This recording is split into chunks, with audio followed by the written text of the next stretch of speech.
बदलते समय के साथ अब साउथ कोरिया की सेना और साउथ कोरिया के नीति निर्माताओं के सुरक्षा सिद्धांतों के बीच में बहुत बड़ा मतभेद दिखाई दिया। और आपको जानकर आश्चर्य होगा कि पहली बार अमेरिका के 7वें बेड़े के गारंटी पर भी सवाल खड़े हुए और भारत के युद्ध सिद्धांतों पर साउथ कोरिया की सेना को झुकना पड़ा। इस पूरी खबर के कई सारे मुख्य बिंदु हैं जिसे एक एक करके समझना होगा। साउथ कोरिया जो कि अपने बिजनेस मॉडल के लिए जाना जाता है और साउथ कोरिया ने अपने बिजनेस मॉडल की वजह से दुनिया भर में अपने हथियारों का अच्छा खासा व्यापार खड़ा किया, लेकिन हथियारों के व्यापार का अच्छा खासा मॉडल खड़ा करने वाला साउथ कोरिया युद्ध मॉडल में अब भी कमजोर है। और अब यहीं पर साउथ कोरिया की नौसेना और साउथ कोरिया के नेताओं के बीच में मतभेद की स्थिति उत्पन्न हो गई, क्योंकि साउथ कोरिया के जो नीति निर्माता हैं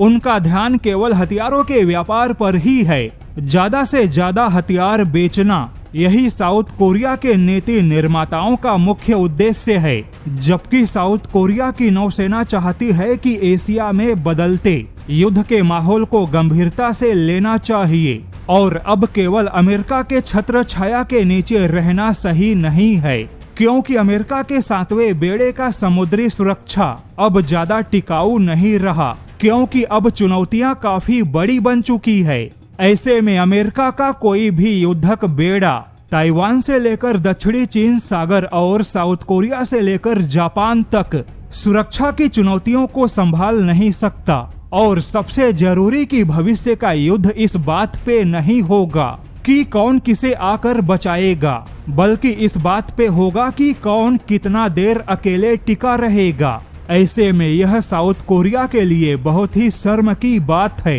कि हथियारों के व्यापार का मॉडल तो बहुत ही मजबूत बनाया, लेकिन युद्ध कुशलता में साउथ कोरिया बहुत ही कमजोर है। और अब इसी साउथ कोरिया की नौसेना को भारत का मल्टी डोमेन इंटीग्रेशन युद्ध मॉडल बहुत ही ज्यादा प्रभावित कर रहा है। साउथ कोरिया को एहसास होने लगा कि हथियारों के साथ में एक परखा हुआ युद्ध सिद्धांत भी उतना ही आवश्यक है जितना कि आधुनिक हथियारों का होना आवश्यक है। हालांकि अब यहाँ पर आपको बता दे कि साउथ कोरिया और जापान दोनों ने कई दशकों तक केवल अमेरिका के भरोसे अपनी सुरक्षा को छोड़ दिया। जापान के पास अच्छी तकनीक है, लेकिन जापान ने खुद के लिए लंबी दूरी के हथियार नहीं बनाए। वहीं साउथ कोरिया के पास भी अच्छी तकनीक है और साउथ कोरिया तो अच्छा खासा हथियारों का व्यापार भी कर रहा है, लेकिन साउथ कोरिया ने हथियारों का केवल बिजनेस मॉडल विकसित किया,